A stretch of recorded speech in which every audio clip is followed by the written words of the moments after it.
Thank you. Let's get into a little bit mood of Lord Ram's remembrance now.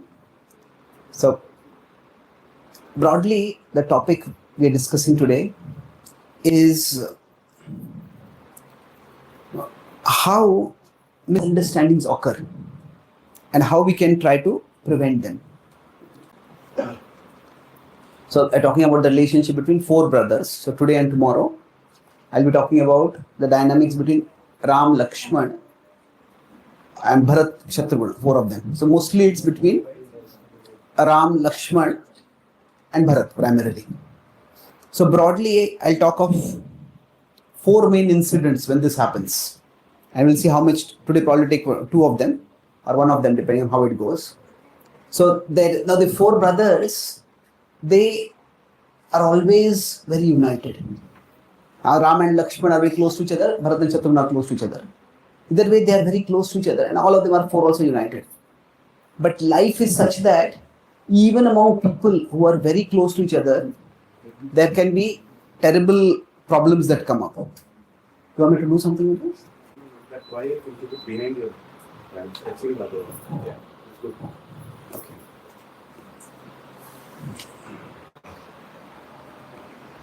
Recently, I had done a sleep test. So they had put many probes on my body. I feel this is like so many probes are like so that was around the head, this is around the heart.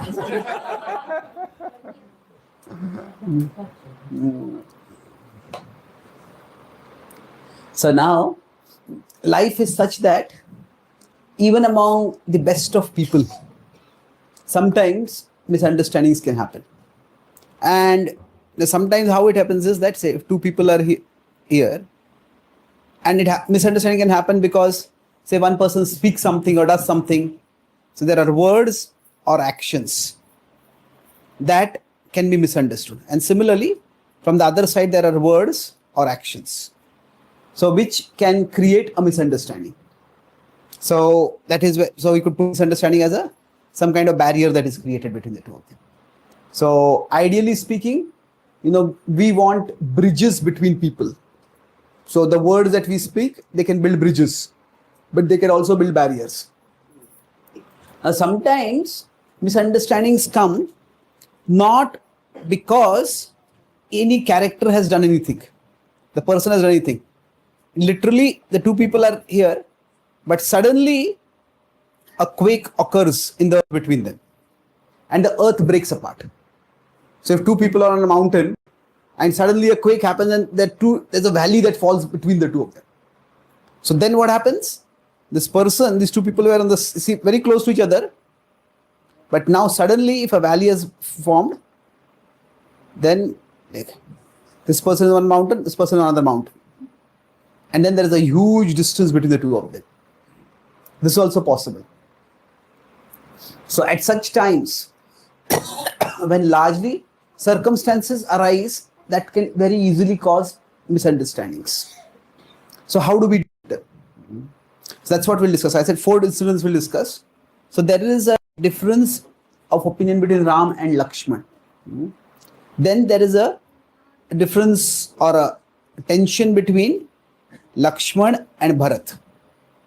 Then there is a discussion, which is not a confrontation, but still it is a heated discussion between Ram and Bharat. And then later on, there could have been a potential tension between Ram and Lakshman. So this is all around the time of the exile. This is around the time of the abduction. And then finally, there is at the time of the return, there is a small test between Ram and Bharat. So we'll try to look at these three incidents now.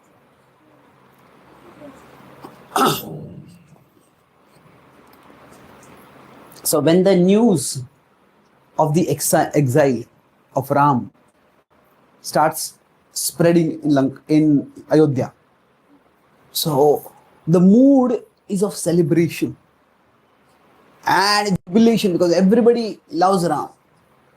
He's such a virtuous and glorious prince. He's a person who has whom the sage Vishwamitra called to assist him in sacrifices, and he was successful in killing demons. So everybody is happy. And at that time, there is this news of some conspiracy coming around, starts going around, that he is being exiled. So now, Dashrath Maharaj is told by Kaikeyi, this is her demand. And then finally, Dashrath Maharaj, he faints, he gets up, he just can't believe it, he can't process it. Then Sumantra goes to meet him, and seeing his master so disheveled, so distressed, says, what is the matter? So Kaikeyi says that the king wants to see Ram. So the arrangement is made to ask Ram to come. And when Ram comes there, at that time, Dashrath actually cannot speak also. So it is Kaikeyi who speaks on his behalf. And now here, we will see that even good people, the same situation that comes up, they may have different ways of dealing with. And some problem comes up, two people may be good, but still they may have two different strategies, two different approaches to deal with the situation. So I'll look at some parallels from the Mahabharata also of how this can happen. So when Lord Ram hears the news, it is a shocking news, but he tries to contain his emotion as much as possible. And his focus is on trying to make sure that things don't become worse. So when Kaikeyi makes a dreadful demand, he says, "Oh Kaikeyi, I always respected you like a mother. And I thought that you also treated me like your son. Today it gives me great sadness to know that you did not accept me as your son." Now Kaikeyi is bracing for an attack. At that time, Lord Ram says, if you had accepted me as your son, and for such a trivial thing as a kingdom, you didn't have even troubled our father. You could just come to me and ask me, and I would have happily given the kingdom. So Kaikeyi's heart is a little softening, but not enough. So sometimes, see, love, we will talk about Kaikeyi's misdirected love for Bharat later on when the interaction between her and Bharat comes up. But at this point, her heart has become completely cold towards anything else except what she thinks is the right thing. So then Lord Ram is about to leave. Then he meets Lakshman. And Lakshman hears this. And on hearing this, he's enraged. And he says, this is outrageous. He says, how dare the king sentence you to an exile like this?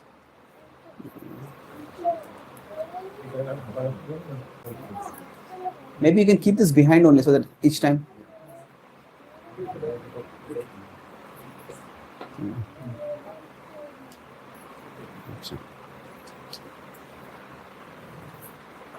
So now exile is a very severe punishment. It is just one level below execution. Execution is that a person is killed, everything is taken away. Exile is everything except your life is taken away from you. Now in some ways it may be worse because you are left with, like, death may be better than losing everything. Now in today's world there is no exile because there is no forest to exile people to. And the nearest we may get to that is deportation. But when say somebody from some Indian in some foreign country is deported, or some foreign national in India is deported. But even when they are deported, actually you're going back to your home country. So in that sense, it's nothing really like that. So exile means you just go into a forest. And it's meant for the worst of criminals. And Lord Rama has not done any crime at all. So Lakshman's focus is on, this is utterly unfair and unacceptable. This is unjust. You see, when some action happens, that there are two things. How do I make sense of this action? when some situation happens in life, somebody, not a situation happened, but somebody has done some action which has created a terrible situation in our life. There are two things. How do I make sense of this? And how do I respond to it?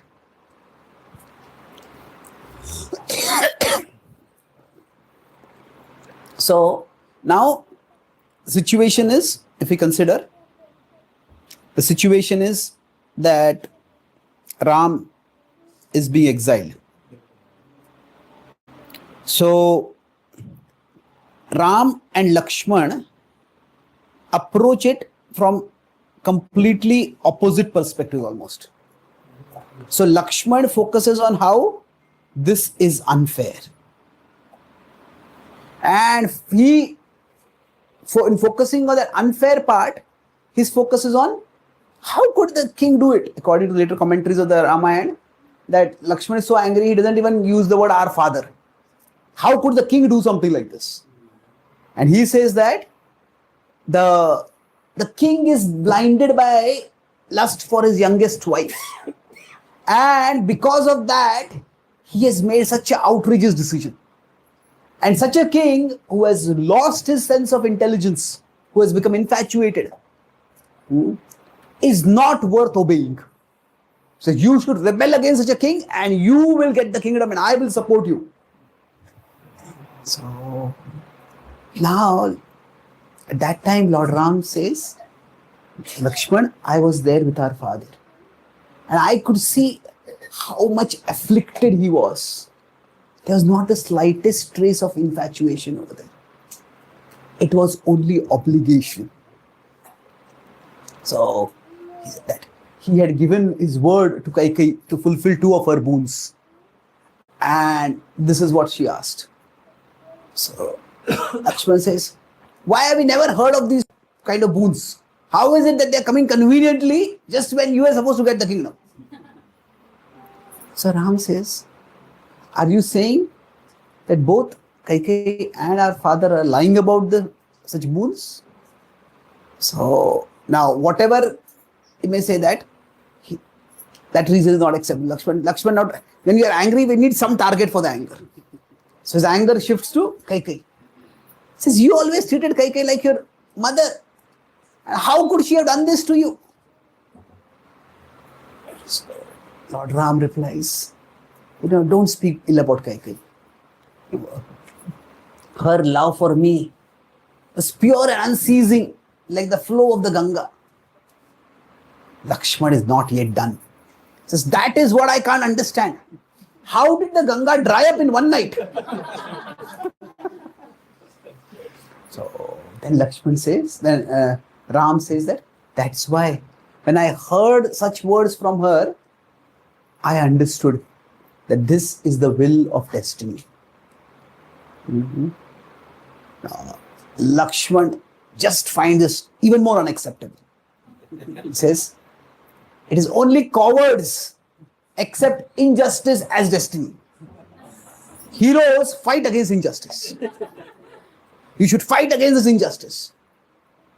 So Lord Ram says that my concern is for my duty. He says, as a duty to my father, I was ready to accept the throne. And as a duty to my father, I will go to the forest. So here, what is happening? Lord Ram, he is using the argument of destiny. And the Lakshman doesn't accept it. But then, what does Lord Ram say? I am concerned about my duty.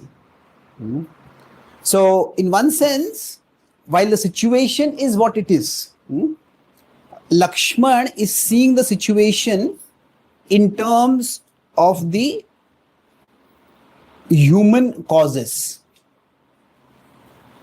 That who caused this? It was Ashwat's action, it was Kaikeyi's action, and then it's unacceptable. So he sees the human causes and he says, fight against those human causes. This is unfair. Now Lord Ram, so this is Lakshman's vision is focused on these human causes.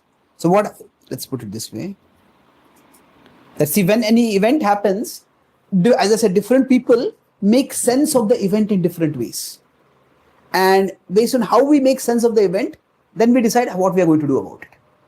So now what Lord Ram does is, Lord Ram is seeing it in terms of some higher plan. He's seeing it in terms of destiny and duty.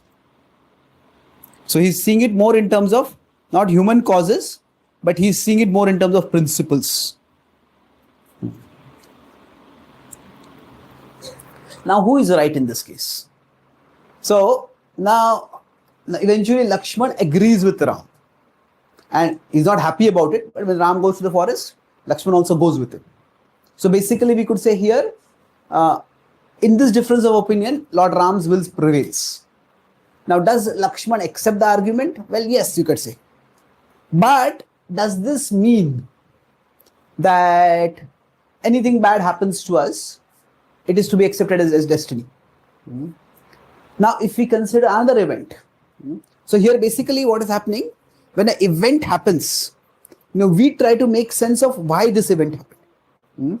And based on that, we choose. So we can look at events in terms of the people who caused the event, and we can look at it in terms of principles. So for example, if some okay, let me give an example for this, the parallel example, and then I'll come back to this. So we could say, are we focused on the principles? So now which is a right vision? It depends. The same thing if you consider later on, we consider the event. Sita is abducted. So at that time, does Lord Ram say, oh, this is the will of destiny, let me accept it? He doesn't, isn't it? Now, is destiny involved over there? Yes, to some extent destiny is involved. But there they focus on the human causes. Human means they could say Rakshasas are not humans or humans, whichever you want to put it. And then the narrow sense of the word humans, they are not humans. But in the 4 million species that we talk about humans, so even Devatas are included in that, Rakshasas are also included in that only. Because they have the capacity for spirituality. So now we can look at, say, some personal causes. So there he focuses that neither brings a destiny into the picture. Neither Ram nor Lakshman. So both agree that Sita has been abducted and we have to get her back. So when do we focus on the human causes and when do we focus on the principles? So when there are differences of opinion between two people, how do we resolve the differences? It depends on what cause is prioritized. Interestingly, before this, since this incident is happening, now after Sita is abducted, they are all searching, Ram and Lakshman are searching for Sita. And at that time, when they are not able to find any traces of Sita, so Jatayu's dead, nearly dying body, his wounded body is not exactly next to the hermitage of the Ram and Lakshman. What has happened is, initially Jatayu flew with Ravan and he tried to chastise Ravan, tried to give him some chastisement, to challenge him, why are you like a coward taking another man's wife away? If you're a hero, at least fight with him, fight with Ram. So they're flying along, and when he says those words have no influence, then they fight. And then eventually gets wounded and his body is there. So it's far away from there. It's not immediately nearby. So when Lord Ram is searching for Sita, Lakshman is with him and he can't find him anywhere. So at that time, Lord Ram gets angry. And he's asking the trees, he's asking the animals, he's asking, where is Sita? And when he can't find it, he gets angry. And his anger goes towards the gods. He says, oh gods, tell me where is Sita? If not, I will use such celestial weapons, I'll destroy the whole universe. And he takes out celestial weapons. He takes out weapons. It seems as if the whole universe starts trembling. The weapons are blazing. So at that time, Lakshman folds his hand before Rama and he says, oh brother, I'll speak to you words that I have heard from you only. So very respectful, but at the same time very purposeful over there. So he says that everybody in this world faces adversity. And in the face of adversity, if those with power start using it for random destruction, then the order of the universe will collapse. He says, let us still search for Sita. And if we cannot find Sita, then you can use these weapons. You can express your anger. This is that. So, Ram hears this and then Ram calms down. So, in many ways, if you consider, so recently I was giving a class, where was it? In Varanasi and Ramayana. So one devotee asked me that, one person in the audience asked that Ram remains very calm and very composed when he's exiled. But after Sita is abducted, he becomes very emotional. First he gets angry and then he is in tears. Sometimes in some later retellings of Ramayana, he's rolling down in agony. And even when he comes into the Kishkin area, where Sugriva and Hanuman, they hear him, and then Hanuman comes to meet. At that time, Ram is lamenting, Ram is in tears, he's in agony. So why was he so emotional when Sita was abducted? But he was not that emotional when he was exiled. Both are big adversities. But the thing is that in the second case, it is he feels a greater sense of responsibility. In the case of he having to go to exile, it just requires more grace. It requires grit, you can say, to accept it. It requires toughness. But here, there's a sense of personal failure. That it is, she came with me to the forest trusting me. And I failed to protect her. So one is danger coming upon us. The other is danger coming upon someone we love. So danger coming upon us or difficulty coming upon us because of no fault of ours. And difficulty coming upon someone we love possibly because of a fault of ours. The second is much more difficult to bear. So Lord Ram, in that sense, becomes more emotionally affected at this time. So now, Lord Ram, at this point, what is happening when Sita is abducted? Ram is saying that why are the higher beings, the gods, not helping? They are not helping. This whole universe is cruel. This universe is unfair. I'll destroy the universe. So at that time, Lakshman is saying that we need to make our human endeavors. Sita has just been abducted. So our human endeavors are important. Let us find Sita. And as they keep searching, you can keep it down. So basically that means which framework do we use is important to understand. And is there one right framework? No, it depends on Desha Kala Patra. Time, place and circumstance. So when something bad happens, how do we respond to it? There are two, with the Jnana Indriyas, we try to understand the cause. And with the Karma Indriyas, then we try to pursue a cure. Okay, this is the cause and this is how we deal with it. And in different situations, different people based on their nature and their investment in that particular situation, they may pursue the cause differently and they will pursue the cure differently. So let's take a couple of relatable examples to this.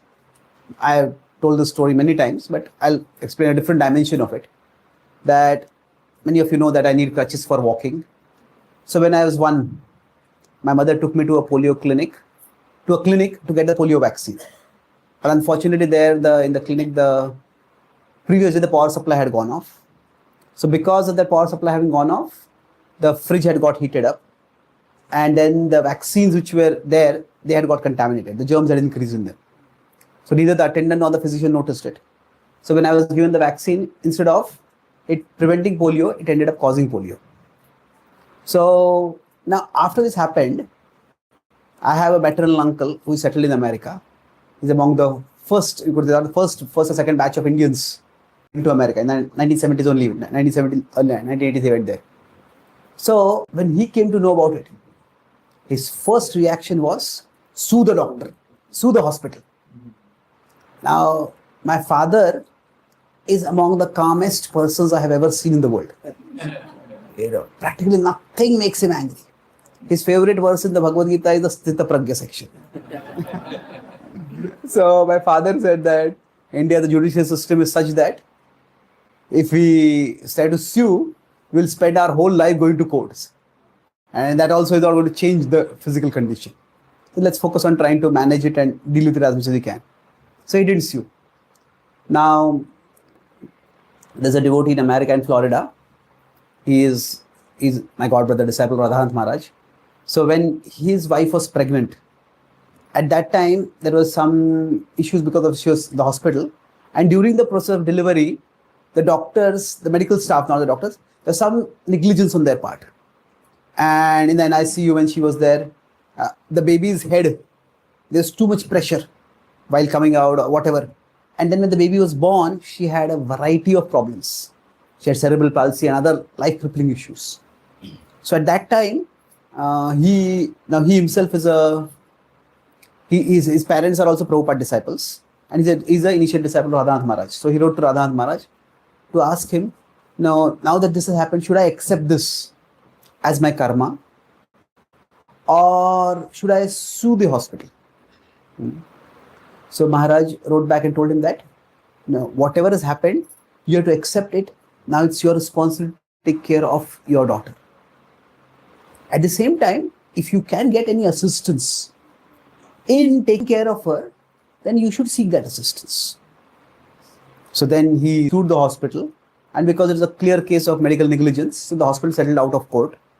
And then he got a generous settlement by which, as long as his daughter is alive, there will be medical support. All the medical support for her, all the costs will be borne by that hospital. So now, this does not, of course, just change the fact that her life will be limited in many ways. But the point here is that the ethos, we consider destiny as a factor. But always in our discussions, deliberation, the focus is on the duty. So what was told over there is that the duty is we have to take care of the daughter. So the Vedic wisdom is dharma centered, not daiva centered. It is duty centered, not destiny centered. So now in India, my father's reasoning, I would say that, if instead of taking care of a child who has some physical issues, he's spending all his energy in going to courts. Anything constructive? Maybe now it might, but 30, 40, 50 years ago, very unlikely. So then how best can I do my duty in this particular situation? So the focus is on, now that the situation has happened, for every situation, we can look at multiple causes. So is something happened because of one's past karma? It's possible. But is everything that happens, is it because of past karma only?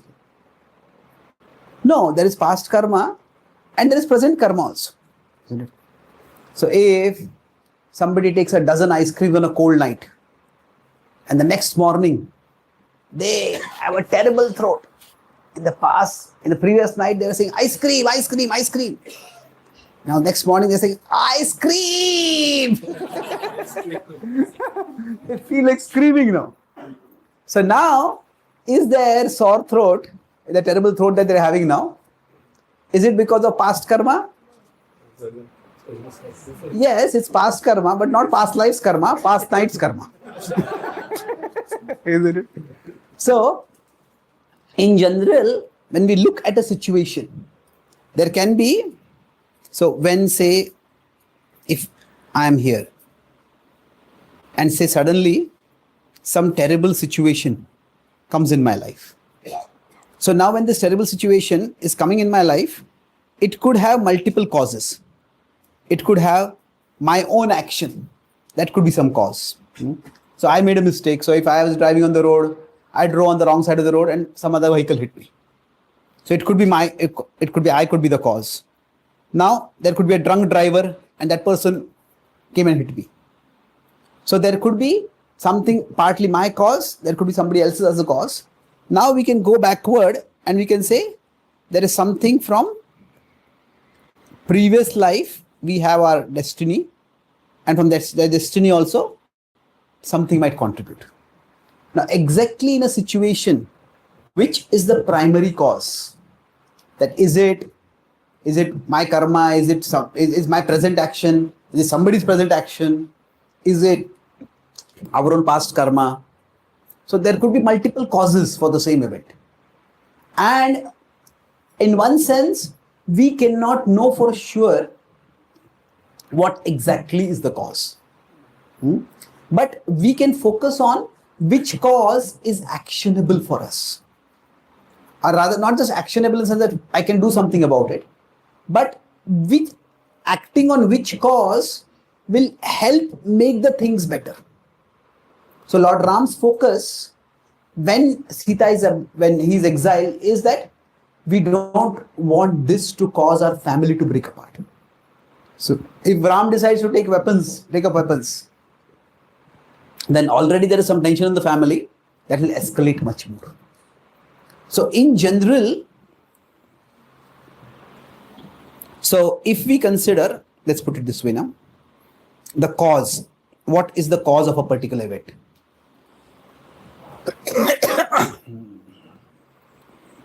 So broadly, we could divide it into three broad parts. So cause is, if I see the cause as past karma. Now I'm emphasizing the words very carefully here. I see the cause as past karma. There could be other causes also, but I see the primary cause I focus on is past karma. Then the solution would be tolerate it. Don't retaliate against it. Don't try to fight it back. Now, if I consider that the situation is because of some wrongdoer, that there is a person who is doing something wrong, that particular adversity has come because of a particular person, then there could be a different response to it. Let's put it this way. Remove it here. So, okay. So if the situation is because of a particular wrongdoer, now that could be one particular factor.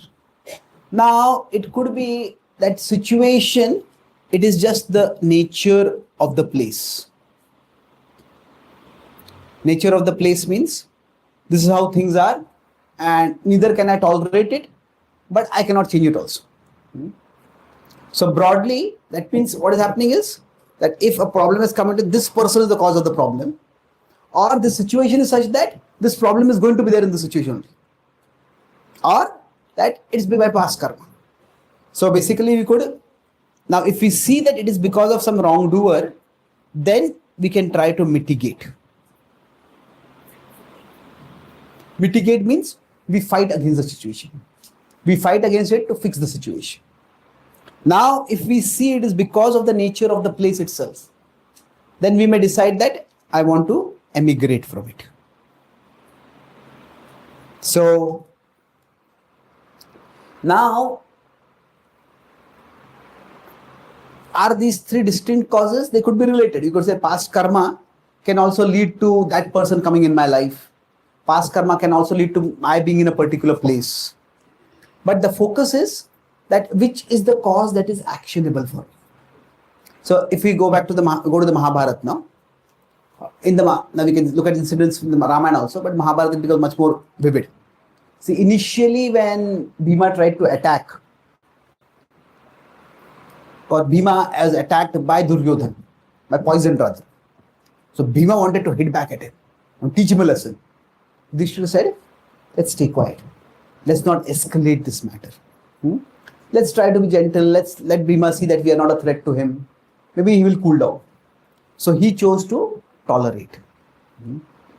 But then, when they were attempted to be burnt in Varnavath, the Pandavas decided that this is a much bigger conspiracy. Rather than going back to directly confront the Kauravas, they said, let's emigrate now. So they went away, they were hiding till they met. Then went to Draupadi's Swayamvar and they won the hand of Draupadi. And then they came back. Then eventually, when Draupadi was dishonored, and then after that Krishna was dishonored in the same assembly, Duryodhana and his supporters showed no sign of changing. And the Pandava decided, enough is enough. Then they decided to mitigate. So broadly speaking, there are these three approaches. Now we could use this acronym when we have deeply met the situation in our mind. That means we have contemplated the situation. Then we decide which approach do we want to take. So it is not that one approach is dharma and other approaches are adharma. It is not that only one of these approaches is right and all others are wrong. No, it depends on what we see is actionable for us, and accordingly we act. So let's try to understand this a little bit more. I'll make 2 more points and then we can have question answers. That when do we tolerate, when do we mitigate, and when do we immigrate? So broadly, if I consider these 2 examples, when I had the polio, my father said, okay, let's tolerate it. Now, when there was this devotee's daughter who got cerebral palsy, then they said that let's mitigate it. We can't remove the disease itself, but at least the negative effects of it can be countered. So what determines that what should I be doing or in which situation? So deciding this itself is dharma. So just before the Kurukshetra war, there are multiple rounds of peace negotiations. And the final round is when Krishna himself goes as the peace messenger. In the first round, Drupada sends his Brahmana priest to the Pandava, to the Kuru kingdom. And then in response, Dhritarashtra sends Sanjay with his message. And Sanjay's message is basically is that, oh Yudhishthira, it's good to know that you're doing well, that Abhimanyu has got married to Uttara now. So that was the occasion where they all had come together. He said that ultimately life is temporary, the world is temporary. Everybody who is a grahastha has to eventually become vanaprastha. The world has to be renounced. You are so fortunate that in your youth itself you have attained vanaprastha. Now, why do you want to turn back to this temporary material life and become a grahastha? And why do you want to fight a war for that? And why do you want to fight a war against your own relatives? Just stay where you are peacefully and let the status continue. So, now what is happening over here? He is trying to put the blame on Yudhishthira. Why are you fighting a war? Why are you so attached? So at that time, Yudhishthira replies and says that, "O king, I never mentioned anything about a war at all. All that my message was, in your presence, a gambling match happened, and in your presence, the terms were decided. So we have honored our part of the agreement. Now, my request is that you honor your part of the agreement. So if you do not honor your part of the agreement, then we have our Kshatriya duty to do. We need a kingdom for that." And he said, as far as taking vanaprastha is concerned, there's a time and place for everything. He says, we still have our duty to our citizens, we have duty to our ancestors, and we have many years in front of us in our life, and we need a kingdom for that. So at that time, Yudhishthira is being told, just stay in the forest only. And like tolerate this. Yudhishthira's focus is on that we have a duty, we have a dharma. So the whole Mahabharata is a discussion about what to do. Like different characters have different conceptions of what is dharma. There are some characters who don't care for dharma at all. That is also there. I just want to do what I want to do. But different characters may decide that this is the right thing to do at a particular time. So now do we tolerate a situation? Do we emigrate from a situation, or do we mitigate a situation? So I'll go towards the Bhagavad-gita to answer this question, then we will conclude. So there's a famous verse in the Bhagavad-gita which talks about tolerance. 2.13. 40. Matra sparshastu kaunteya hitoshna sukha dukkadaha agam apaino nityas am stitikshasa bharata. Excellent. Hell, it's wonderful that you have memorized this verse for tolerance. Excellent. Is this the verse you tell your parents, tolerate me now? So, now, it's a very important verse. At the same time, tolerance, immediately raises the question, what? What do we tolerate? Is Krishna telling the Pandavas, Krishna telling Arjuna, tolerate the Kauravas' atrocities, no need to fight a war. Just live peacefully. What they did, just see it all as your past karma and tolerate it. Is that what he's saying, tolerate? No. The tolerance is what? The tolerate that you have to fight Bhishma and Drona. It's very painful for you to fight against them, but you need to tolerate that pain.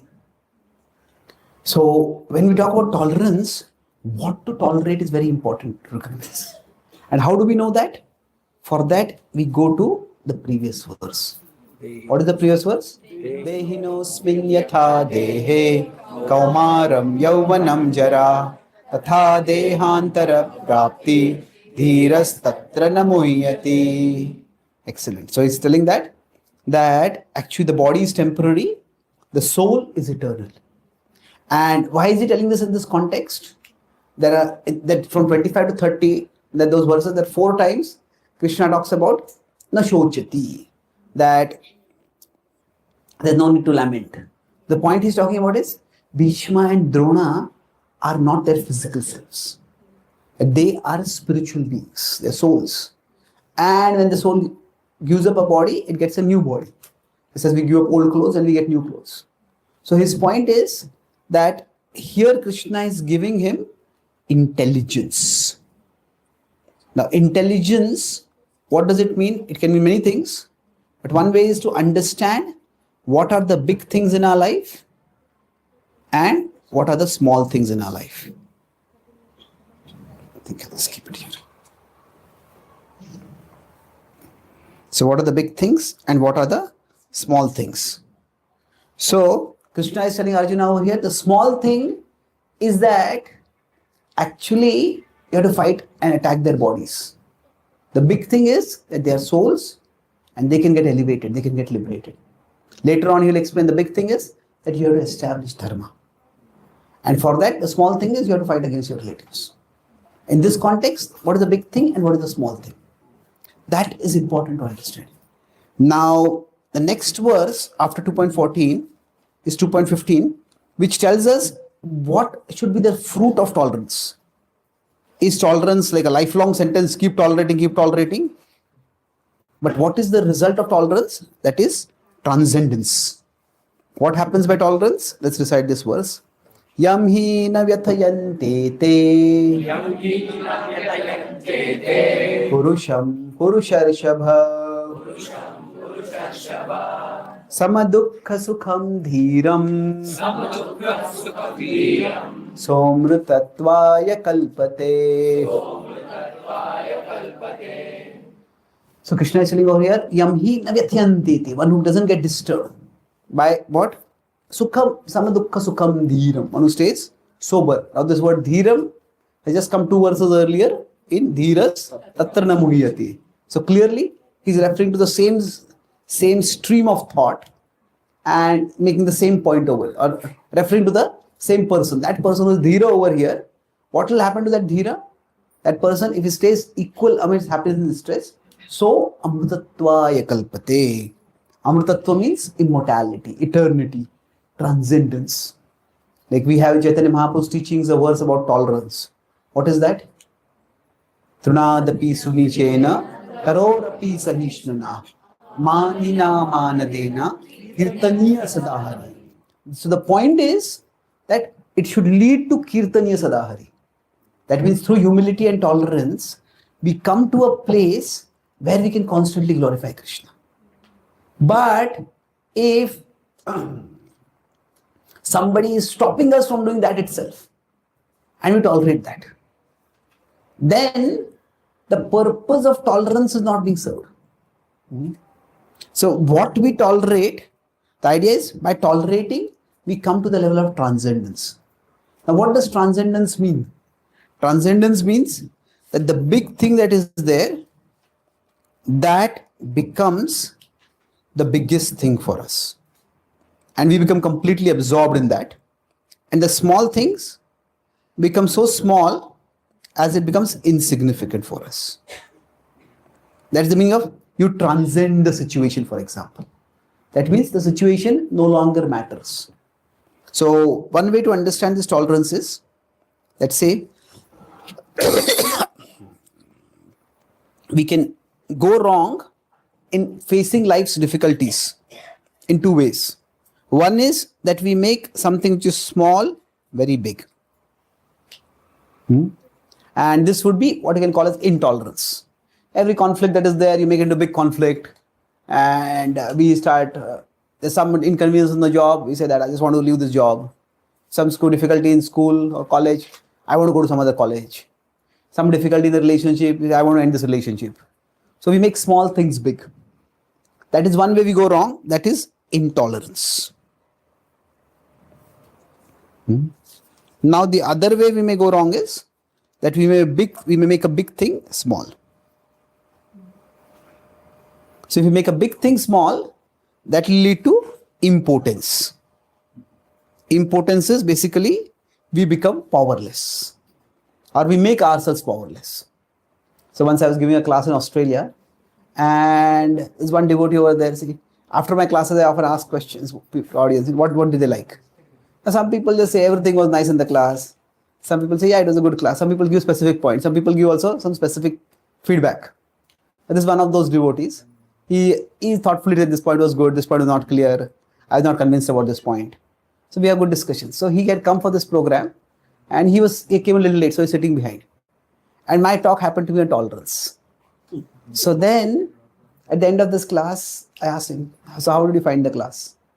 So he said, normally your classes are very intellectually stimulating, but today I got an opportunity to apply the class in the class itself.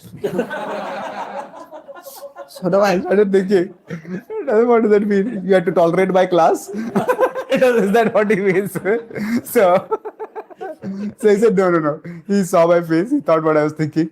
He said, actually, when I came late, I was sitting behind, and the person sitting next to me was constantly doing something with the phone. The phone was beeping, phone was ringing, person was picking the phone and talking on the phone. So I was very annoyed, and I was about to speak something strongly to the person, but then I thought this class is on tolerance. So he said, let me tolerate it. So I tolerated it successfully, but unfortunately because of that, I could not hear most of the class. So then I told him, Prabhu, with all due respect, whenever anybody starts a sentence with all due respect, you can know what is going to come after that. It's not going to be very respectful.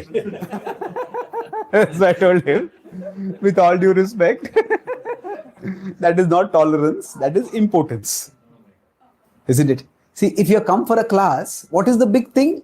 Hearing the class. So now, if say we come for a class and we would like to sit on a chair, but all the chairs are occupied, I have to sit on the floor. Now maybe it's a little inconvenient, but it's for 1.5 hours, maybe we can do it.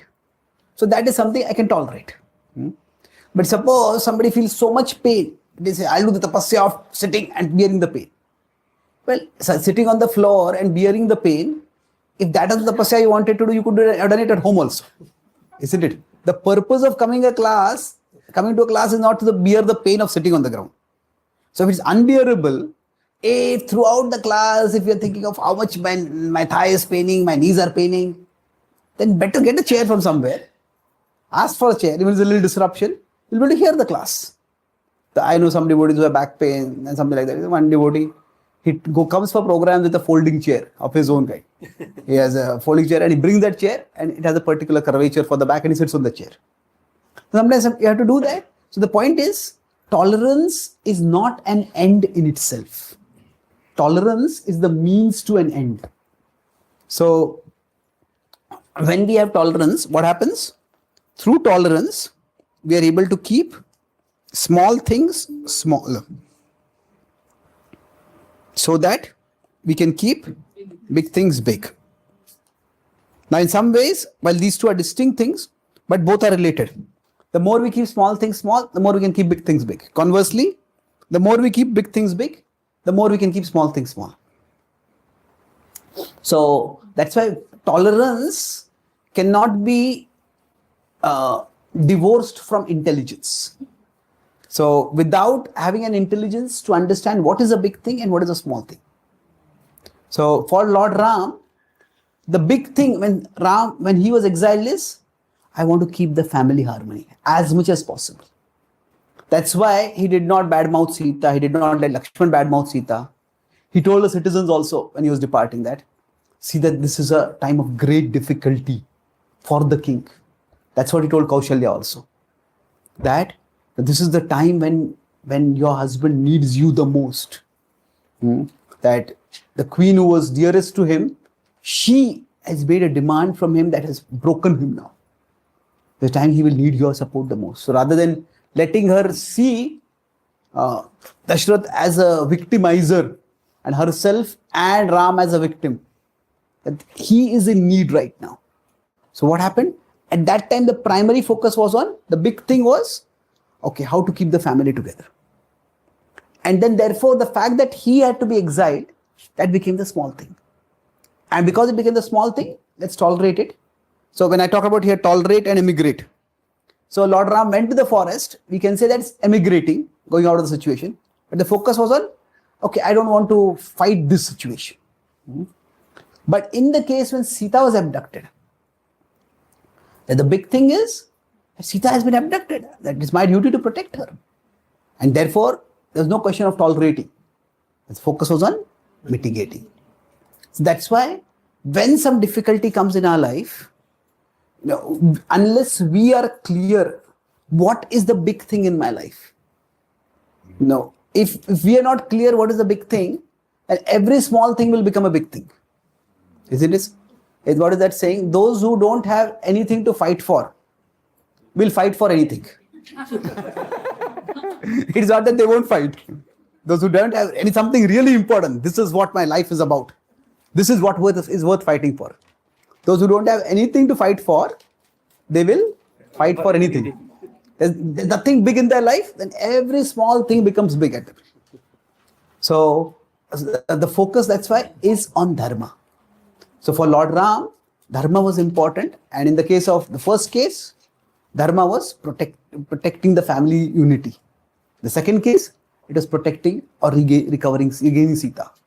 So when we have this understanding of what is a big thing in my life, now sometimes we may not have that clarity beforehand.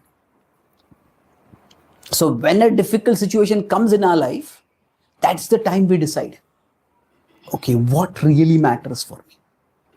Because see, when there are 10 things in our life and all 10 things are reasonably right, then okay, what is the big thing for me? We decide that. But we may not be really even required to decide that. Okay, all 8 things, 10 things are going well in my life. But then, when we are put in a situation where some of those things start going wrong, and to fix those things, we have to do all other things. Then other things may also go wrong. So then we have to decide what is important. Say, we have a job and suddenly we lose the job. Or say, our child is in the school and now the school is over and college is starting. Are they going from junior college to senior college, from primary to secondary or whatever? Then they have to go to a different school. Then what is important for me? Okay, the child is going to that school is far away. Should we relocate there? If we relocate there, then, okay, should I change my job? Should I do this? Should I do that? There are many decisions to be made in life. So when two people have differences of opinion, it is not because one person is a good person, other person is a bad person. Quite often it may be because each person, for them, X may be the big thing, for the other person, Y may be the big thing. So initially what happened? For Ram, maintaining the family harmony was the big thing. And that's why he referred to, this is the will of destiny. For Lakshman, the unfairness that had befallen Ram, that was the big thing. And how can this be tolerated? This has to be fixed. So it's not that they had, not that, as I said, one is a good person, one is a bad person. But when there's a difference in judgment, that is because different people may have different understanding what is the big thing and what is the small thing. And then when two people talk with each other, then they can better understand with each other, okay, why are you, like one person says, why are you fighting so much about it?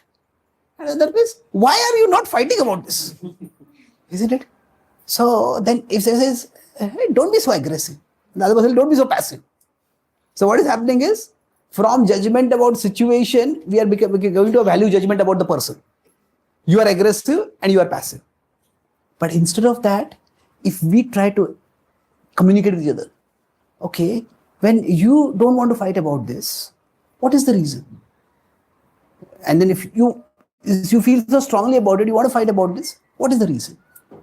So when two people can understand why something is so big for you, and the person will say, why this is not so big for me? Then okay, if this is your thinking, it's so important for you, okay, I support you in this. But then, and then both may decide we'll fight this together. The person may say, okay, but if we fight for this is going to disrupt this. And therefore, this is not worth fighting for. Okay, I agree with you. So that's why this is, I said, I'll go back to a circle over here. Like I said, two people are together and suddenly what happens? A valley forms in between. They have done nothing wrong, but the situation comes such that a sudden valley is formed in between. And both can fall into that valley. So at that time, what will actually repair this, bridge this valley is communication. So communication is about many things, but it is ultimately about conveying what are the big things for me and what are the small things for me. And each person conveys that. And if two people are going to be in a long-term relationship, then there has to be at least some level of agreement about what are the big things. Now, how this will work is that, broadly speaking, if two people are, if I am here and say the other is here, then there are some things which are big, we share, both of us agree this is big for us. Now there could be some things which are big for me, and then you extend yourself for it. And there are some things which are big for me, and then you extend yourself for it. I extend myself for you. But then there may be some things, so all these are big things for me, all these are big things for you. So now some of the big things, some of things are big for me, if they are not so big for the other person. Sometimes what happens is, the other person has to agree that this is big for you, so that's why it is big for me also, and I'll take it seriously. But sometimes, okay, this is not big for the other person, so I'll also make it small. I'll also, okay, this is not that important. So in that way, that's how that discussion leads to a mutual understanding. And so sometimes I have to extend my conception of what is big, because this is big for you, so I'll make it big for you. And sometimes, I cannot expect everything that is big for me to become big for you. So sometimes, if this is not so big for you, I'll also make it small for myself. And that way, the conflict can be minimized.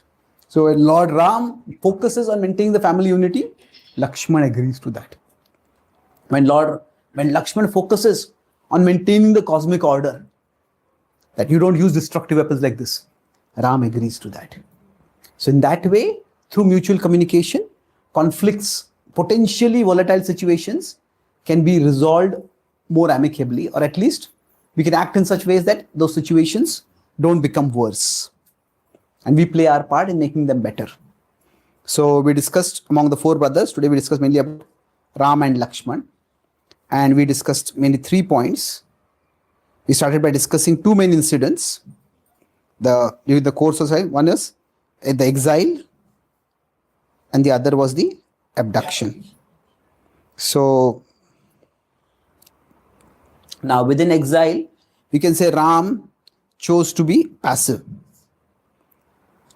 and passive is not the right word, but let's use the word passive right now. And Lakshman was aggressive.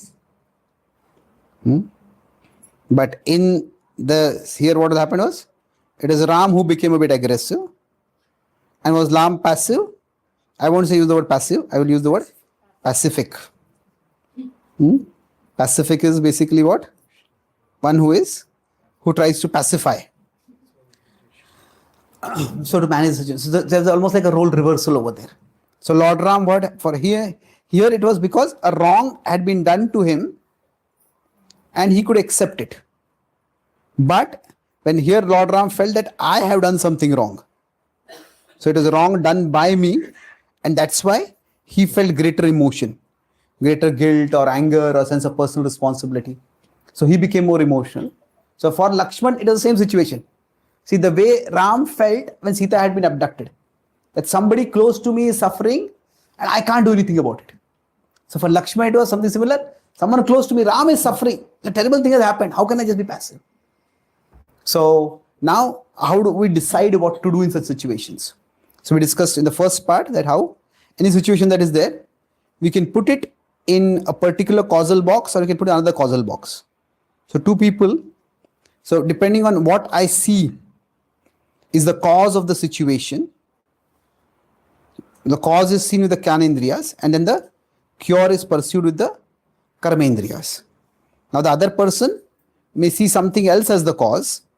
So we discussed how Lakshman focused on the human agents in Ram's exile and Ram focused on the destiny part and then the duty part, basically, the bigger factor. So when two people see things differently, they may arrive at different solutions. So now which is the right thing? We discussed that. What is the right thing? What is dharma? There are different approaches. What are three broad approaches? Yeah. Yes, tolerate, emigrate, and mitigate. So now that means depending on how we analyze the cause of a particular problem, we may decide that. So, okay, that means in this situation that there is something big thing which is right and a small thing is wrong. Then let me tolerate it. In this situation, the big thing is wrong, but it is so wrong that I cannot fix it. Then let me get out of here. A big thing is wrong and I can fix it. Then we will mitigate it. So it all depends on if it's what's wrong. So if the small thing that is wrong, that's tolerative. It's big and unchangeable. Then I cannot live here, so I'll just walk away from here. It's big and changeable. Changeable, or it's my responsibility to change it. Then we mitigate. So basically, all three could be valid, and discuss how the Pandavas at one time tolerated when Bhima was poisoned, emigrated when they were attempted to be burnt alive, and they mitigated when Krishna, Draupadi, and eventually Krishna were also dishonored. Then finally we discussed another point was, here we discussed 2.14, 13 and 15. So what is tolerance is important, but before tolerance, what do we need? Intelligence. Intelligence to know what is the big thing in my life and what is the small thing in my life. And then the result of tolerance should be transcendence. That we go beyond that particular issue. So we may go wrong in two ways. We make a small thing big, that is intolerance. And we make a big thing small, that is impotence. We end up not being able to do what is our dharma, what is our duty at all. So ideally, what we should be doing is keep the small thing small so that we can keep the big thing big. So in terms of action, which comes first? Does tolerance come first? No, intelligence comes first. So it's intelligence, I know this is the big thing. So those who don't have anything to fight for, they will fight for anything. Any small thing will random become big. So through the study of Shastra and through our own personal contemplation, we learn to understand what is the big thing for us, and then accordingly, we decide what approach to use for dealing with difficult situations. Thank you very much. Hare Krishna.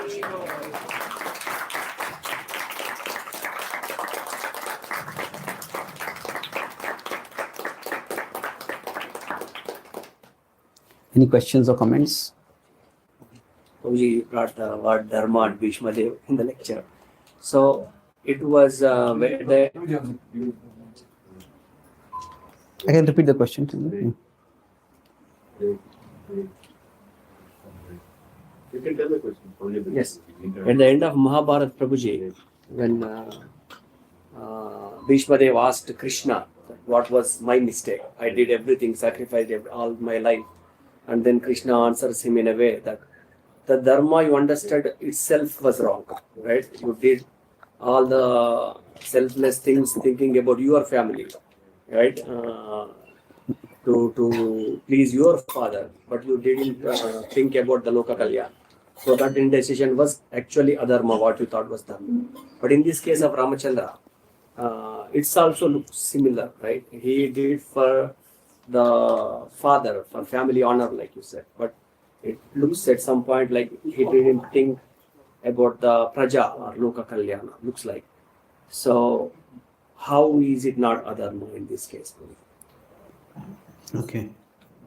So now when Bhishma made particular choices, as far as I have read in the Mahabharata, I haven't come across any specific conversation where Bhishma asks Krishna, what did I do wrong?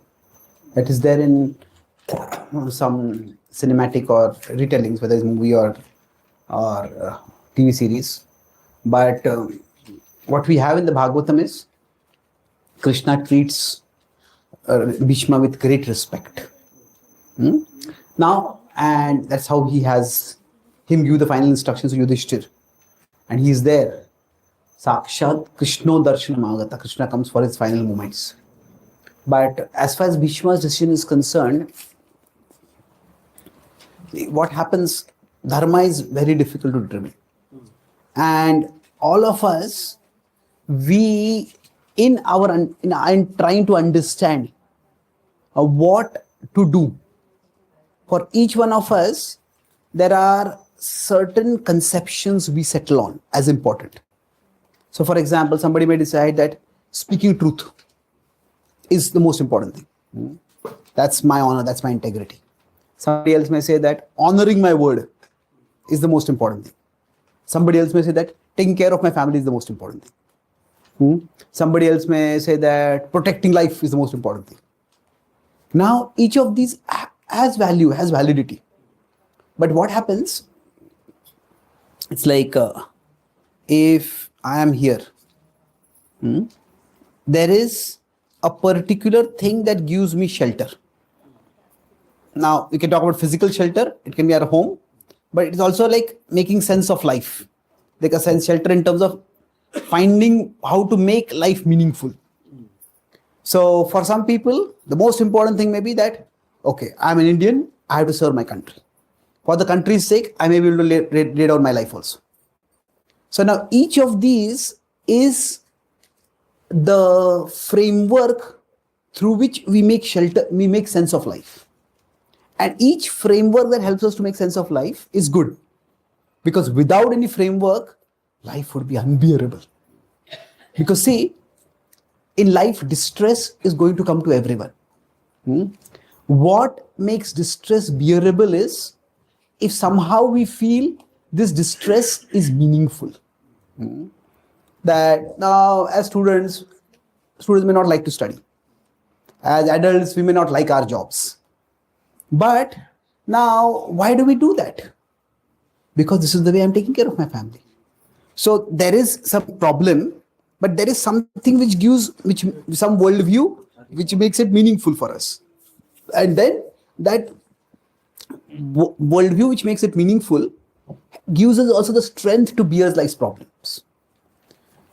But sometimes life puts us in a situation where that worldview which has sheltered us itself gets challenged. And that's the time we need to grow to a bigger worldview. So now in the case of Bhishma, for him, it is like there were two worldviews in one sense. There was the worldview of dharma and there was the worldview of bhakti.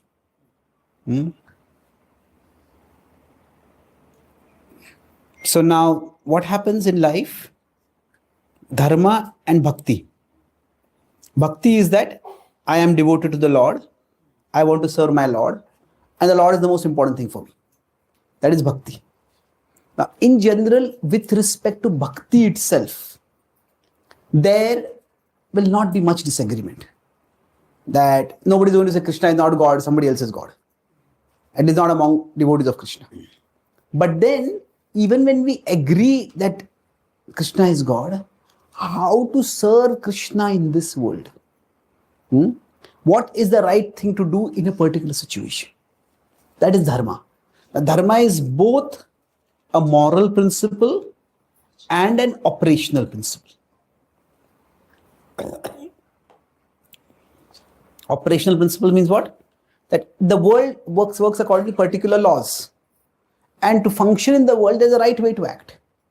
So when the devotees had done a Rath Yatra in London, they made a huge Rath cart. But somehow, they did not make the chassis and the wheels proportionately big. And then while the Ratha was going along, it started collapsing. And somehow, at that time, nobody knew what the Rath Yatra was. So the devotees made it out that the collapse of the Rath was also part of the Rath Yatra. And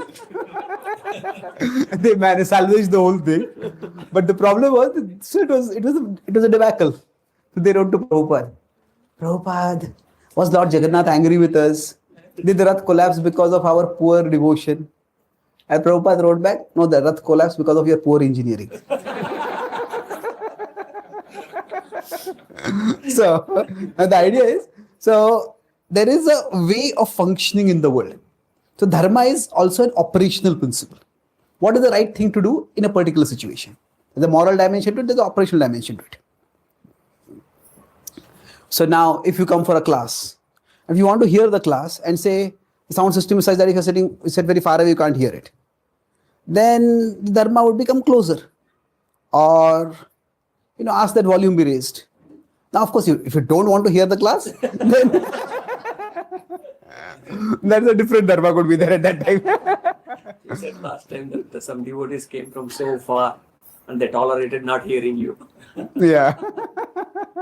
Yeah. So now what happens? If you can say that from this perspective, so for Bhishma, in one sense, that Krishna Bhakti was the ultimate purpose of his life.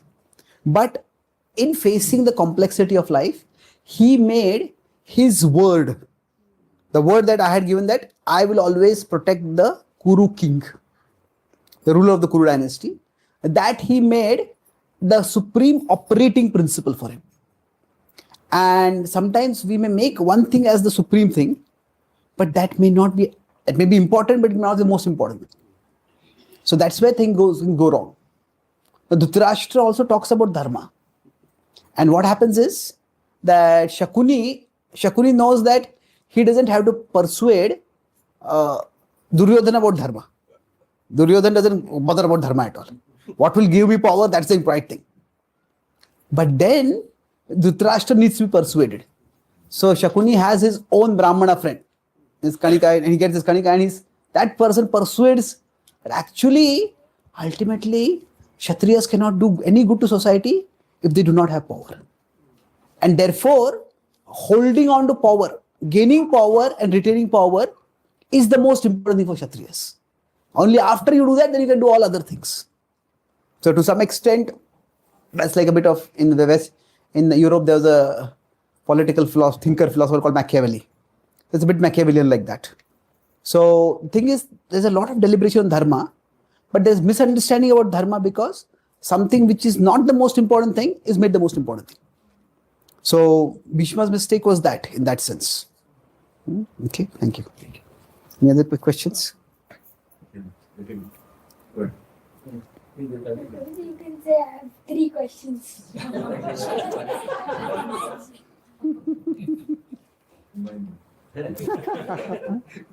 Okay.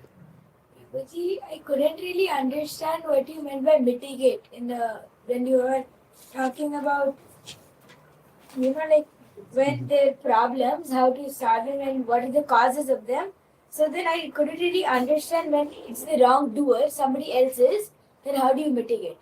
So I didn't understand what you meant. Okay, so I'll explain both. So that when we see somebody as a wrongdoer, then we try to mitigate it.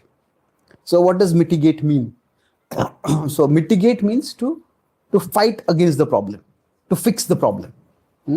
So like you did not understand this class. So when you're asking this question, you are mitigating your lack of understanding. You could tolerate and say, I don't understand. It doesn't matter. I don't understand. So say now if in class, if you're in school, and now some kids are a bit mean. Now, they might speak something, they might do something, it's a little annoying, which is not pleasant. Now we may decide that, should I tolerate it? I can tolerate it. But if somebody starts bullying us, somebody starts pestering us, somebody starts injuring us, somebody starts destroying our things and making a big mess, then we say, this is not something, it's not a small thing. Say, if somebody just not pleasant with us, not nice with us, that's one thing. But somebody starts troubling us so much that we can't study in class. We're constantly scared. What is this person going to do? Then at that time, that's not a small thing. It's become a big thing. So then we need to mitigate it. So mitigate could mean that we tell our parents, we tell the teacher, we report to someone so that it can be fixed. Now sometimes if we find that in a particular school, everybody is unpleasant, then we may decide that I don't want to be in this school at all. Then we may decide I want to go to another school. So basically, just live with the situation, fix the situation, or go to another situation. That is tolerate, mitigate, and emigrate. Okay? Prabhuji, I have another question. Prabhuji, what if you make the problem, it's like you make the painting, but then somebody just comes and does the finishing touches. So you plot the problem for yourself, but somebody just comes and implements the problem for you. So is there like another thing, because is it the other person's problem or you? Implements the problem. What do you mean by that? Like, plotting the problem. Are you talking solution or the problem? Like you said that if you're only driving in the wrong lane, then I think it's kind of a dumb question. But then what do you do? He plotted a problem and made it your problem now. Sorry? He plotted a problem and made it your problem. Okay. So it's like sometimes we might do something small wrong, but then somebody else makes it much bigger. Is that what you're trying to say? Okay.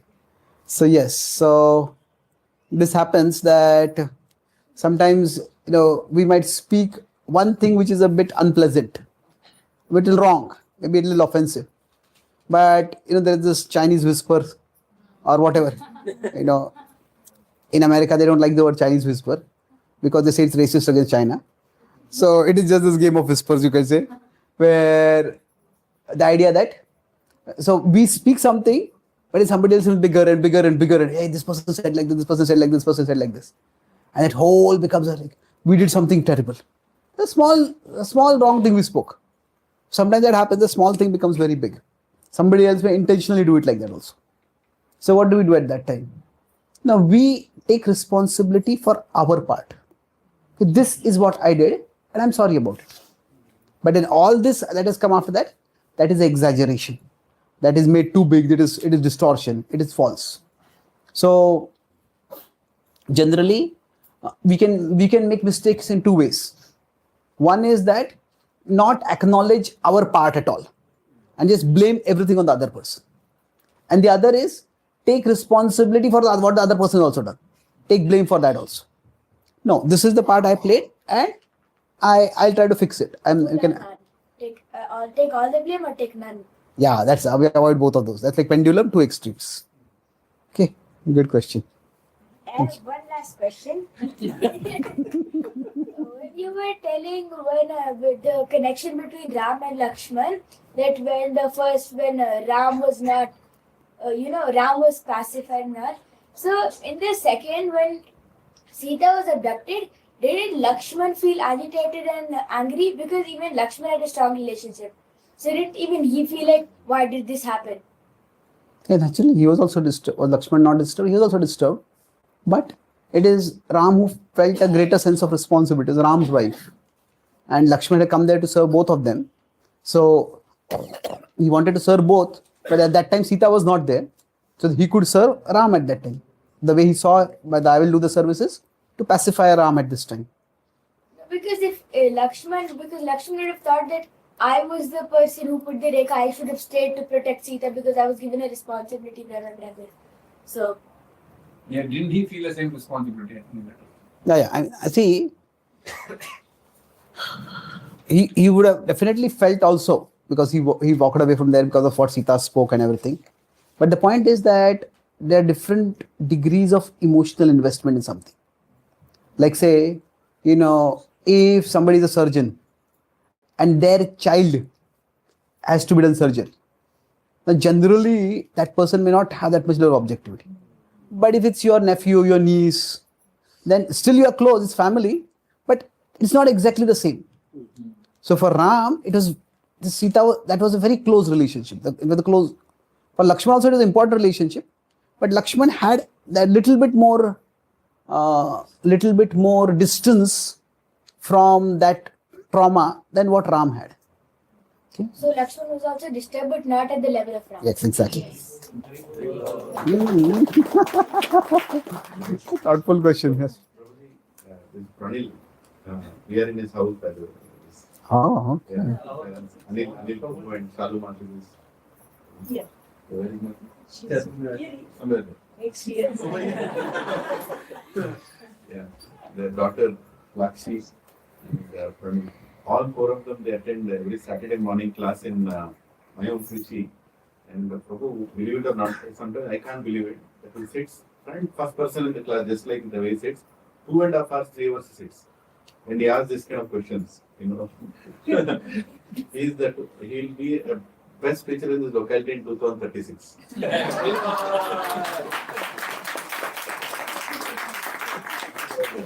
Wonderful. Very intellectual at his age, just 10 years old. Quite articulate also. You're able to speak yourself, your thoughts also very nicely. So, Prabhu, Yeah, you should start a kids podcast. I was asking for trouble. So, Prabhu, first I would like to say two takeaways that I got, and then I'll ask a question. So, it's okay. So, one takeaway I understood is the troubles in the journey we have to tolerate as long as the destination is not being shaped. Is the way to look at it. Is that a right understanding? As long as the destination is not being taken away from us, that's true. I will also say that it's that as long as our own physical well-being, so that we can pursue the destination, that is also not being shaken. Physical well-being is also important. Now, emotional well-being becomes a little more subjective.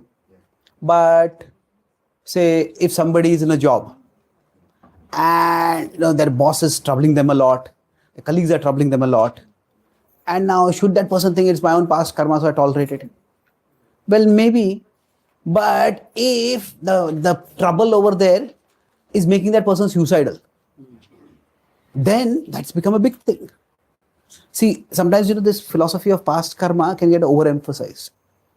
See, the purpose of life is not achieved by exhausting our past karma. The purpose of life is achieved by executing our present dharma.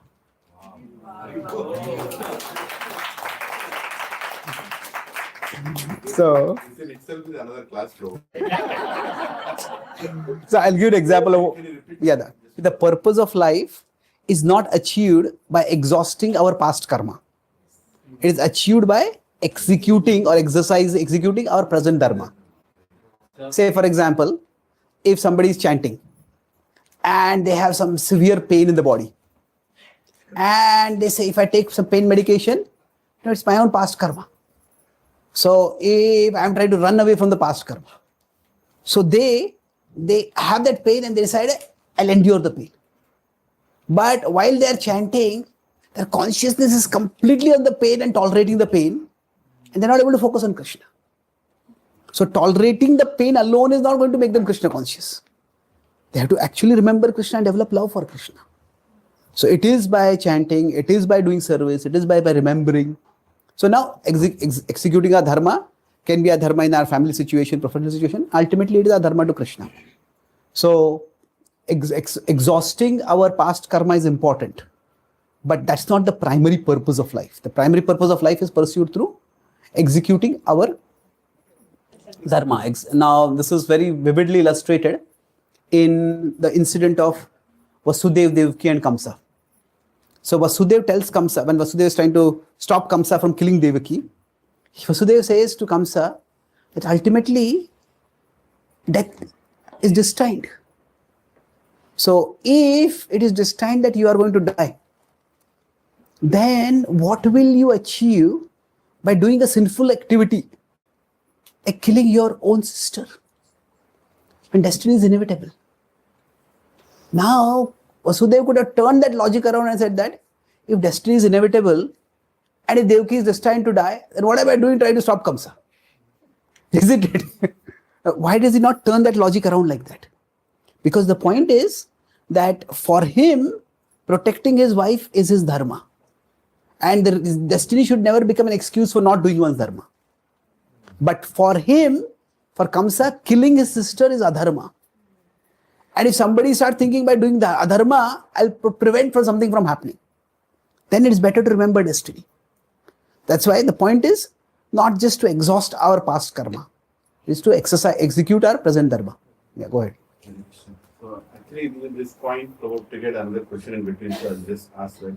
So I heard this, that Srila Prabhupada's sister, she went through a lot of agony in her life because of her husband. Mm-hmm. She was very badly treated and not know any of her life properly.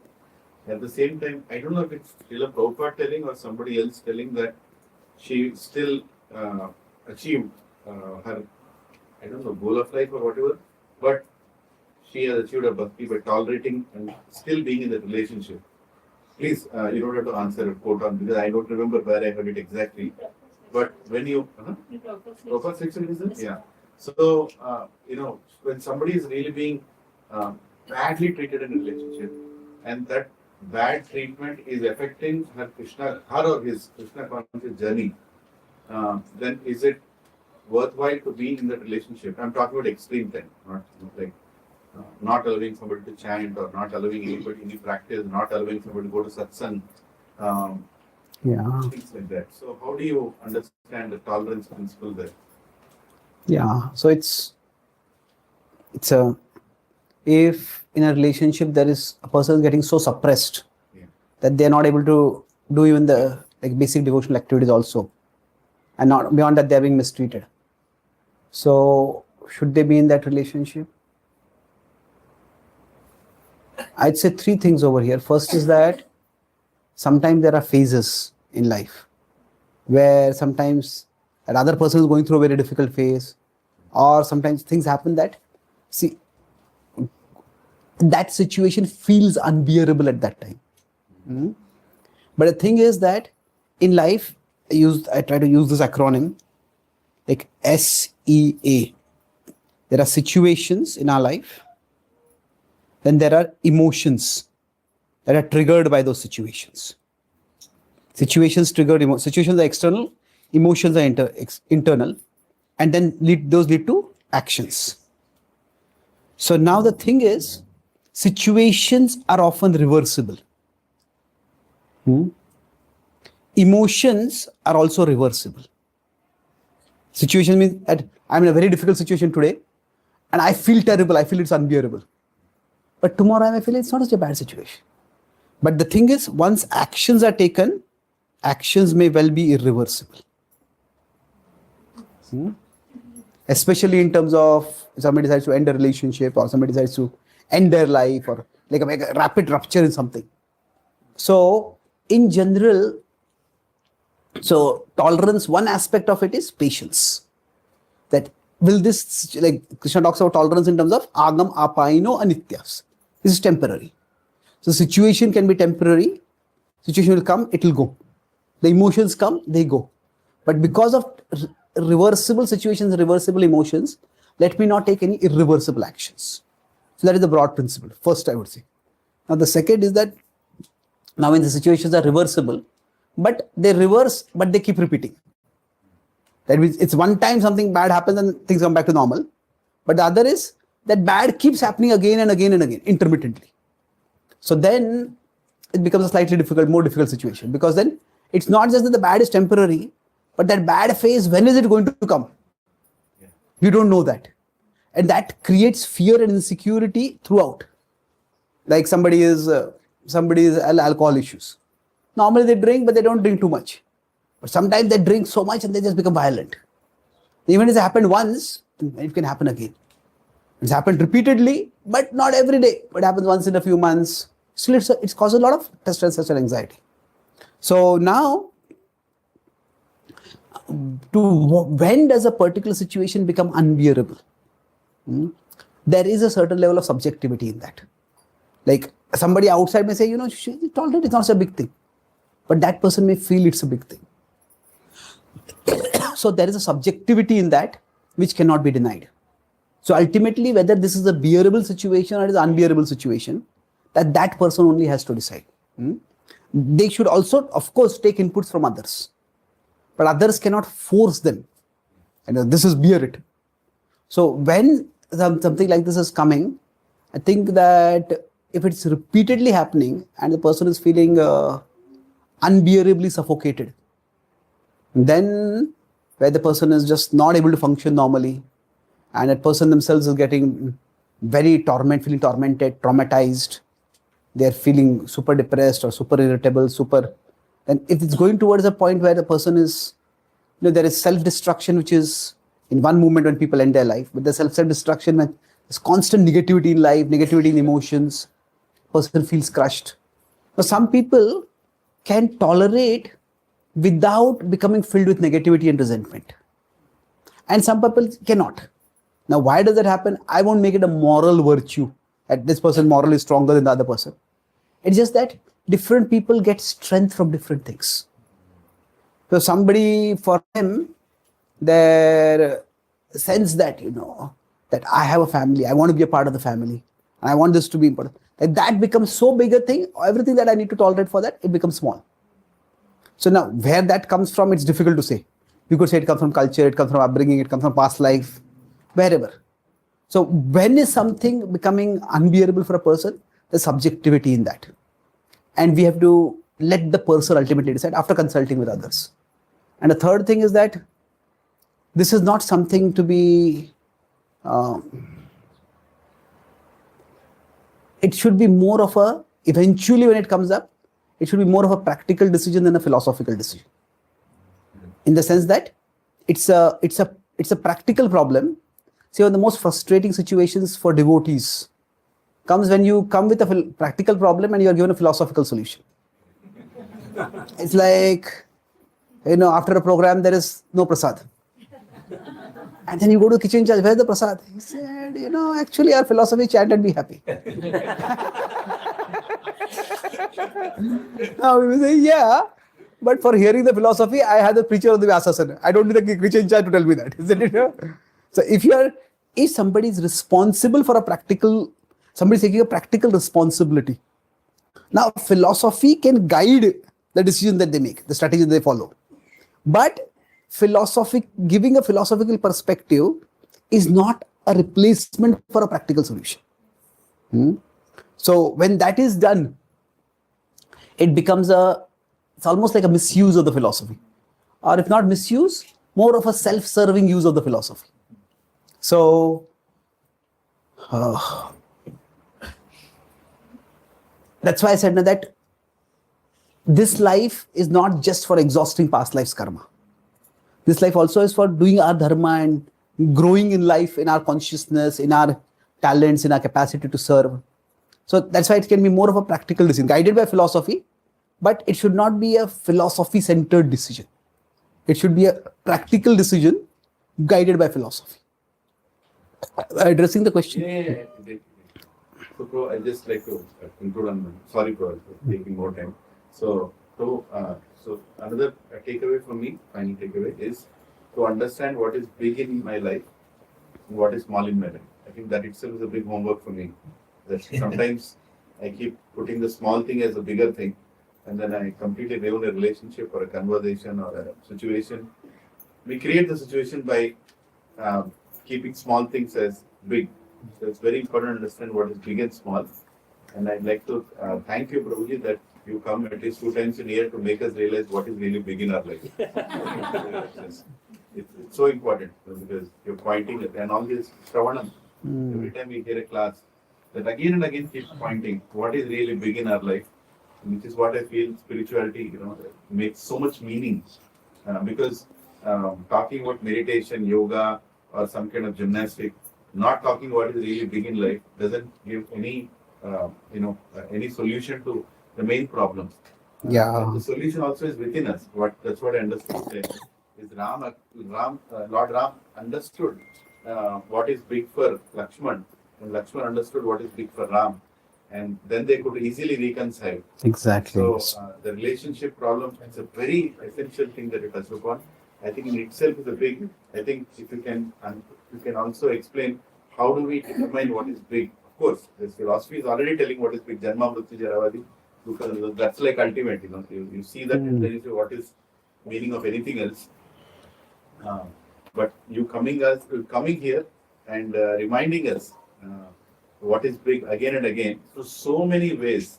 The way you put Prabhuji sometimes on the charts and the explanation that really shows how much big you think of all the other devotees and how much concern you show for everyone. Your concern is seen in that explanation of how detailed you go to make sure that we understand it. And that really shows your love for us. And I want to say that we all love you.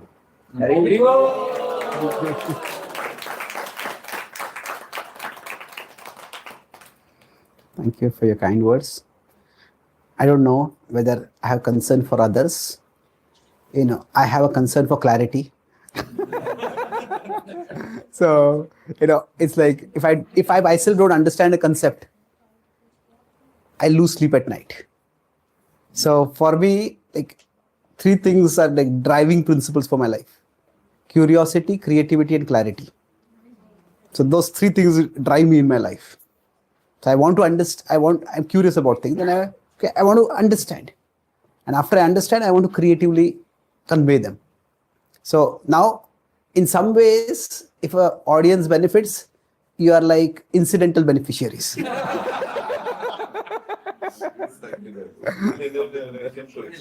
Last time when it came to accidental beneficiary. Self-congratulatory. You always leave something here. Yes, sir. Yeah. So, Mataji, sorry. What is the time? Okay. Yeah. Any Mataji there? If you can talk loudly, I think it's audible. Sometimes they say that if you don't tolerate your current situation or whatever wrongdoing is happening with you, then if you take birth again, you have to experience it again to exhaust it. So in that case also you end up tolerating. Oh, I don't want to go again. Let me tolerate in this life and finish it. Mm-hmm. So, but then again, you said if you can mitigate also, you should mitigate the problem. Okay. Because wrongdoing is also coming in our life because of past karma only. You said past karma tolerate and wrongdoing mitigate. In the flow chart you were speaking. No, I'm not saying. Okay, I'll answer this question. So sometimes we say that if something bad is happening in our life, it's because of our past karma, and if we don't endure it now, then we'll have to endure it in the future life. Well, I think there is truth to it. It's not the complete truth because of 2-3 different things. First is that even if we have to bear some karma, it's like when the karma comes also matters. It's like if I have 3 installments of past negative karma to come to me in my life. Maybe I'm going to get some terrible disease. Maybe somebody close to me is going to betray me. And maybe my reputation is going to be spoiled. And somebody is going to character assassinate me, whatever. These are 3 big problems that are going to come in my life. Now, if these 3 problems come at an intervention of, say, 10 years each, then I can bear each of those problems. But if all those 3 come at the same time, then it may become unbearable. So that's why if we are finding a particular situation unbearable. Okay, I'm enduring this, but if this also comes, I can't endure it. I'll collapse. So that's why we have to be able to be functional in life also. That's what I'm talking, that if tolerating makes us dysfunctional, or I just grit my teeth and function right now, inside me so much resentment is growing that afterwards it's going to explode. Then we're just keeping it in for a very long time. That's not a healthy way to go. That's the first point, that even if some karma is supposed to come, when it comes can also make a big difference in how well we are able to bear it. And second point is that which situation has come to us because of what exactly is difficult to understand. So if I can find an immediate cause for something and address the immediate cause. See, karma is not mystical. It is logical. What do I mean by mystical and logical? That the logical principle is that every action has a result. And every result that has come in my life has some action behind it. So this is how we function in life normally. So if I am feeling hot right now, maybe it is because the fan is off above me. Maybe it's because I'm wearing warm clothes. Maybe it's because the temperature is too hot over here. There could be different levels of causality. So now I have a devotee friend who says that, he says, I'll never take pain medication in my life. So because what happens that he says that that pain is coming by my past karma, I should tolerate it. Now, but then that same devotee, he has a super thermal sensitive body. He just cannot function without an AC. So now I told him, Prabhu, then is your inability to tolerate AC also not because of past karma? Isn't it? So why put this in one category and that in another category? He said that's I'm daily functioning. I will not be able to function at all. Pain comes intermittently and I tolerate it. So that's a reasonable reasoning. But can you absolutize that? That means, no devotee should take any pain medication. No, we cannot absolutize that. So sometimes there is an immediate cause. So when I say karma is logical, if I can find an immediate cause to a particular problem and I fix it, there is no need to bring in past karma over there. So if, say, right now, if I'm speaking, the sound system stops working, should I think I must have done something in my past life because of that? Now the sound system is not working. No, maybe the battery is just discharged. So it is not that. So karma is, the philosophy of karma builds up from our experience and extends beyond our experience. But it is not meant to replace our experience. What do I mean? That we see cause effect working. I would say 70, 80, 90% of the time, cause effect does work. I was in America and one student asked me, he says, I'm an atheist.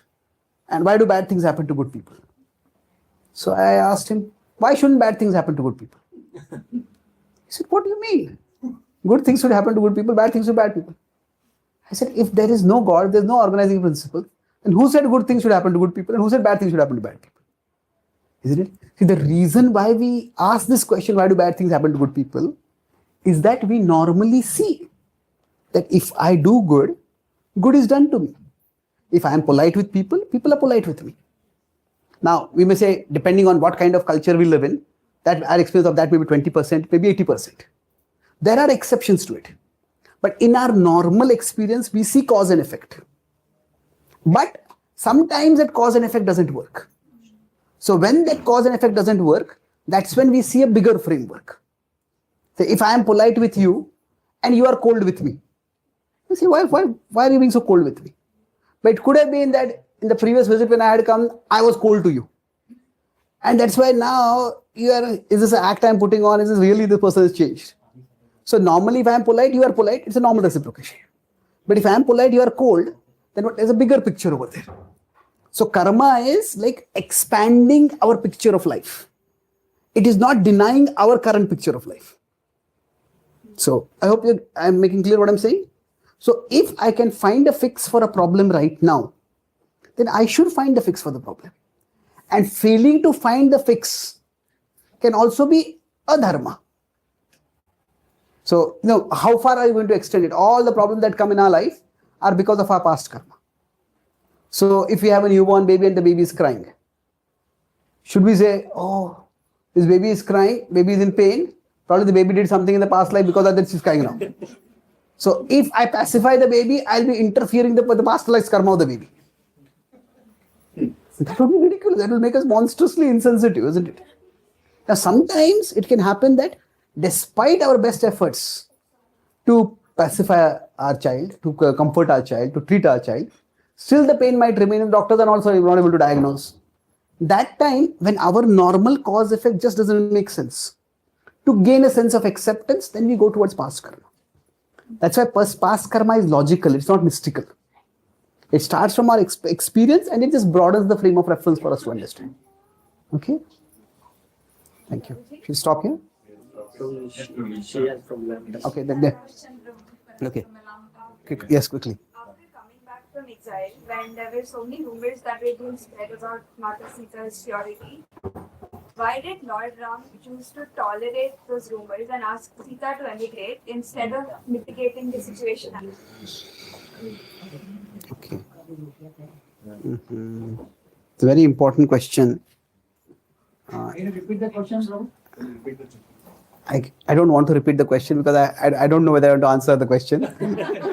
But okay, I think we'll have to answer it. It'll take at least 10 minutes. Is it okay? Okay. So the question is that, why did Lord Ram tolerate the false allegations against Sita? And why did he not counter them? Why did he have her sent away? Yeah, it's a very difficult question, and I can't say that I have a conclusive answer to that. I talk with many devotees. I've read whatever commentaries I found on the Ramayana. Now there is a group of scholars, Ramayana scholars. They say that this whole story is interpolated. And interpolated means it's not in the original Ramayana. It's something which is added and it never happened. Now, if that interpolation can be proven, I would be a very happy person. So most of us, because it's a very difficult thing to explain. But the evidence for that interpolation, I haven't found it very persuasive. Interpolation means basically somebody adds something in a book. But if you look at the story itself, like I said that any event that happens, we try to understand it in terms of different causal frameworks. So at a basic level, the Ramayana begins with a question, who is an ideal person? That's what Valmiki asked Narad Muni. And now a man who abandons his wife, a pregnant wife, on the basis of an unsubstantiated accusation, not an unsubstantiated accusation, a false accusation, which he knows is false. That person would not be considered even a normally decent person. What to speak of an ideal human being? So that a book which starts with this question has such a provocative or an outrageous incident towards the ending part. Now, it just either the author was crazy, the author forgot what he started the book with, and he put this incident over there, or there is something else going on over there. So the first thing is, at an immediate level, it's utterly unfair what was done to Sita. Now, is that the only level of perception? So now we can look at it in terms of, Lord Ram had two duties. One was his duty as a husband, and the other was his duty as a king. So now every culture has a particular way of functioning. And when that culture of functioning is there, so within that particular culture that was there, the idea that the king, this is not just in India, it was in the West also, that, what is that? In Roman Empire, Caesar's wife should be above suspicion. The same like that. So the king has to demonstrate non-attachment, and the queen has to demonstrate spotless character. So now what happens is that if that is not there, the king will be perceived as attached. And when the king is perceived as attached, then that can have a trickle-down effect. So in one sense, the way this is seen is, it's seen from the lens of gender. That Ram is a man and Sita is a woman, and Sita was punished for no crime of hers. But if that were the case, then Ram could very easily have got married. If Ram's concern was, say that, oh, she's like, I'm being because she's being accused, so I'm being accused, and I don't want this problem, so I get rid of her. Then he could very easily have remarried. And not only could he have remarried, that the Brahmins, when he was performing very yajnas, they told him that you need a wife with you. And then what did he do? He made an effigy of Sita, golden effigy. And now, if somebody is considered impure, in some cultures there is like honor killing is there. But now, if somebody has done something wrong, you just send your own family goes and kills that person. And once the honor killing is done, all remains of that person are removed from the family. There are no photos of that person in the home. There will be no, in the albums, the photos will be removed. It's like that person never existed only. This person is such a stigma on our family that we will remove all signs of the existence of that person. But what Lord Ram does is the opposite. So if somebody is considered so impure, then how could you have the effigy of that person for performing a yajna? And how did the Brahmins accept that also? So the point over here is, Lord Ram never considered Sita to be impure. But at that particular point, there was a conflict between his duty as a husband and his duty as a king. And he chose the duty of a king. Now, in today's world, we may say, why could he not have clarified? And there's so many things which can be done. But in different situations, when a particular accusation comes, allegation comes, when is clarifying it going to reduce it? And when is trying to clarify it going to aggravate it? So in that particular culture, that particular decision was made. Now, that's the first point. So that it is a dharma sammoha, like at the start of the Gita it happens, which is the higher dharma. Dharma conflict, the two conflict between two dharmas. Now, another level to understand it is that the theme is the theme of sacrifice. The whole Ramayana is about sacrifice. That Lord Ram sacrifices his claim to the kingdom to protect the family. Lakshman sacrifices the comfort of the kingdom to serve Ram. Sita sacrifices the comfort of the kingdom to be with Ram. Bharat sacrifices the kingdom, the comfort of the kingdom, so that he can also be in a situation similar to Ram while doing the duties of the kingdom. So the whole theme of the Ramayana is sacrifice for a higher cause. And similarly, so what happens is Dashrath and Ram. When Dashrath sends Ram away, Ram is not a victim and Dashrath is not a victimizer. Circumstances come in such a way that both Dashrath and Ram have to do something which is painful for both of them. So exactly similarly, Ram and Sita, the situation comes. And from today's ethos, it is relatively easier to understand Dashrath sending Ram away. Although many people can say, oh, what does it matter? If your wife makes such an unreasonable demand, don't follow that. You could say that Dashrath didn't have to listen to her. But there was a particular cultural ethos at that particular time. So it is not that Ram is the victimizer and Sita is the victim. It is that both of them are demonstrating the principle of sacrifice. And how do we know that? See, although Sita is heartbroken by that, Sita does not blame Ram for it. And how do we know Sita does not blame Ram for it? She does not badmouth Ram to love and push. So, although it's a painful incident, just like Ram does not badmouth Dashrath, Sita does not badmouth Ram. So, it is the principle of sacrifice being demonstrated in a way which is very difficult. Now, if you see, now in scripture, there are certain examples which are for, there's a very fundamental principle, there is something which is a model and something which is an inspiration. And the two are not the same things. model is something we follow. Inspiration is something which we take inspiration from, but we don't necessarily follow the inspiration. Model is something which is replicable. Inspiration is something which is so extraordinary that we admire it. So if we look at the Ramayan's commentarial tradition, that Lord Ram obeying Dashrath, Sita following Ram, these are considered to be models. Ram sending Sita away is not considered to be a model. And if we look at Indian society, overall, India has, among the world's culture, India has at least till recently, it had a relatively robust family structure. And the Ramayana is by far the book that inspired India most, more than the Bhagavatam, more than the Bhagavad-gita, more than the Mahabharata. So if a book had as a model, reject your wife based on a false accusation, how would such a book inspire a vibrant family culture, a robust family culture? So this is an inspiration. This is not a model. The inspiration of sacrifice.